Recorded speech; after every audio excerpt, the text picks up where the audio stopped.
Hey everybody, we're going to talk flint and steel today, mainly because I really enjoy it. It's one of my favorite fire lighting methods. I know it's been talked about and talked about and talked about, but I just wanted to go over kind of what I know and maybe give you some ins and outs and all that good stuff related to it. So thanks for stopping by. Let's dive into it. Alright, before we do anything, let's talk basics. And the most basic is in a survival situation, or really any situation, nothing beats modern convenience. That doesn't take many calories to do that, okay? Nothing beats modern convenience, and to not have this in your pack, to me, is reckless. So that's the go-to, for sure. That being said, you should know how to run the gamut on fire starting, from as primitive as you can get to as easy as you can get, because you never know the situation, you never know the circumstances.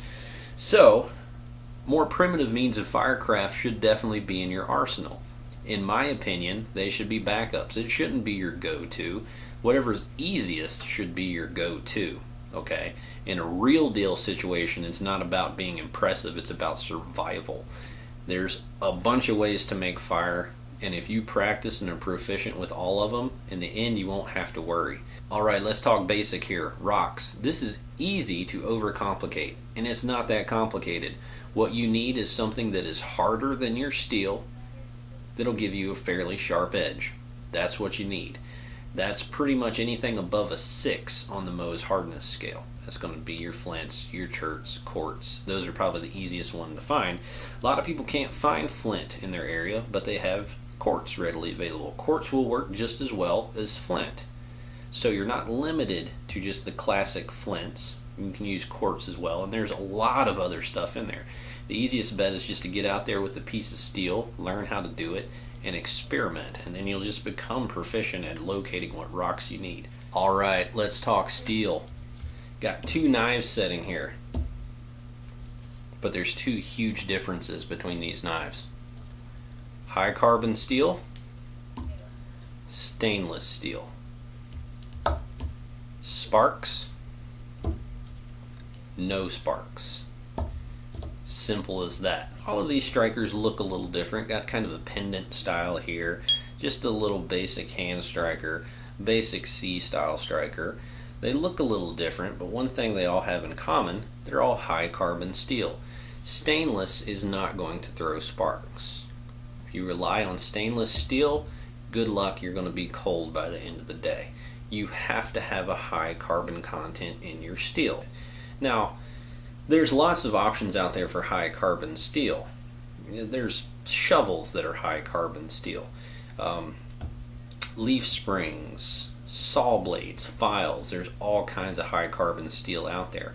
But mainly what you're looking for is something that likes to rust. That's usually a good indication that you've got high carbon content in there.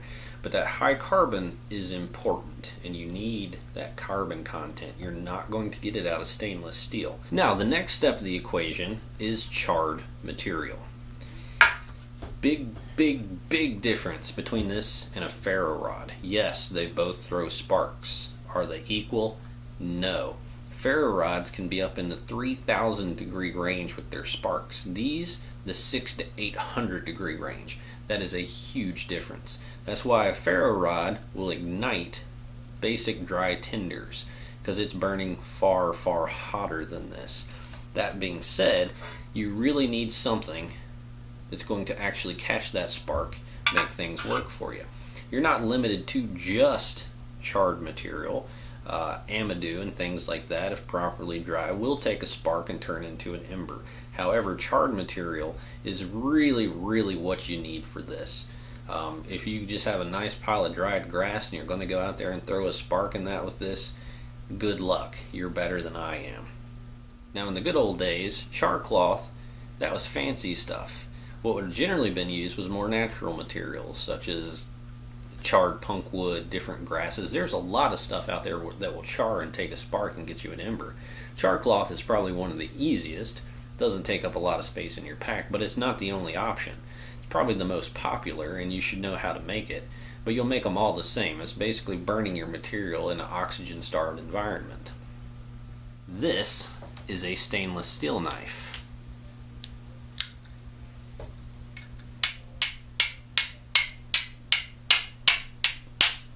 I can do this until I go all the way through this blade, and I am not going to see any sparks. Nothing. So now I'm going to switch up to some strikers, and I'm going to go with the basic C style here because this is probably one of the most common, and a lot of times if you purchase them, this will be the style that you get. So you can hold this a couple ways. You can put it up towards your knuckles and strike that way. I personally don't prefer to do that. I like to just hold it in my fingers like so. I've got it pinched between my index and thumb up here. My other fingers just kind of wrap around it and hold it just in the sides there. That gives me a little more dexterity to get my sparks. Alright, probably the biggest mistake I see people make is they come in too flat. They have their flint really flat, they have their striker really flat, and they're going straight down with it. I might get a spark or two doing that. There was one. There was one. There was one. Not much going on. Now let's say I angle this flint a little bit and I come in with a little bit of an arc with my striker. What do we get then?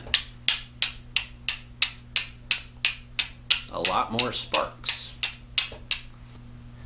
Now that being said, that sharp edge is what this is all about. We want to force the sharpest part of that edge into the side of our steel. So if we're holding this flat, it's going against the top edge of that sharp edge. If we angle it up, we force the steel right smack dab into the center of that sharp edge. Alright? So to illustrate, I'm going to bring back this stainless steel knife here because I think you can probably see the edge a little bit better. Now, if I were to hit this right here, I'm glancing off kind of the outside shoulder of that edge. Whereas if I roll it in, I'm coming into the sharpest part of that edge. Now with my striker, if I come down flat, it's not really forcing my steel into the sharpest part of that edge. However, if I come down at an arc, I'm forcing that steel to ride the sharpest part of that edge. That's the way we want to hit our flint. It comes down, slides off just like so. Down, contact, slide, just like so. So with our flint, when I come in, I'm coming in from a little bit of an angle. I'm making contact, sliding it, glancing it, and twisting it in. Now that's really exaggerated. It's not that big of a motion, but you can see it's arcing. It's not coming straight down, it's arcing. We're wanting to shear metal off of here. So we want to hit the sharpest part of that edge, get the most steel contact we can, and then shear it. So it's a glancing blow. Glancing off. That's the motion. Easy way to think of it is we're trying to sharpen this piece of steel. To sharpen, we're not going to do that. We're going to ride the bevel with that arc.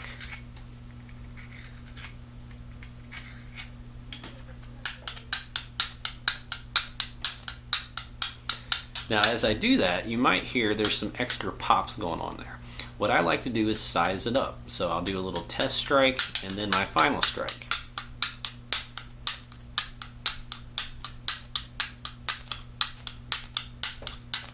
Okay? So I'm not digging. If we put this in here and we do that, that's grinding. We don't want to grind. We want that nice glancing blow. So it's not a lot of pressure. I'm just barely putting pressure in there as it glances off. So just to show, all my corners are getting pretty rounded. I need to come up with a new corner here. I'm going to start hitting this guy a little bit. There we go. That got me a nice new sharp edge.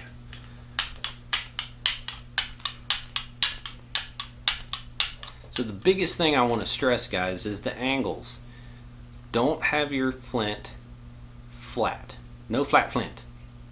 That's kind of fun to say. No flat flint. Flat flint, no. Alright, and then once you establish your sharp edge angled up, no flat striker either. Arc it. corner comes into contact, face slides all the way down. Constant contact. Nice little arc. That's going to give you a good hot sparks.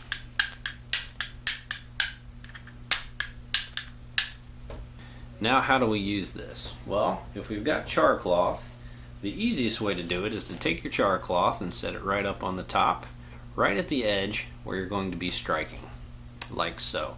And then we'll go through the steps that we were doing before, and that's going to force sparks right up into this char cloth. There we go. One strike, char cloth is gone. Alright, so now let's say we've got charred material in a container, whether that be punk wood or something like that. It's not as easy to set that up on the top and strike it that way. It's easier to strike into our material. So what we're going to do that, we're going to reverse roles a little bit. Our steel is going to go to our non-dominant hand, and our flint's going to go to our dominant hand. And now we're going to strike the steel with the flint. And doing it this way forces sparks downwards. Okay? It's the same motions, the same principles. We're just popping and glancing this flint off of the steel. There we go. If you can see that right there, it's going. At the end of the day, in a real deal situation, this is still how I'm making a fire. But this is great to know, and it's a wonderful backup to have. Like I say, those angles, it's all about the angles. Nothing flat. No flat flint. Remember that. No flat flint. Angle that flint. Force it in there at that arc. Let it glance off. So, give it a go. Get you some materials. Learn what works. Always carry high carbon knives, because you've always got a backup striker if you need it. And remember, no flat flint.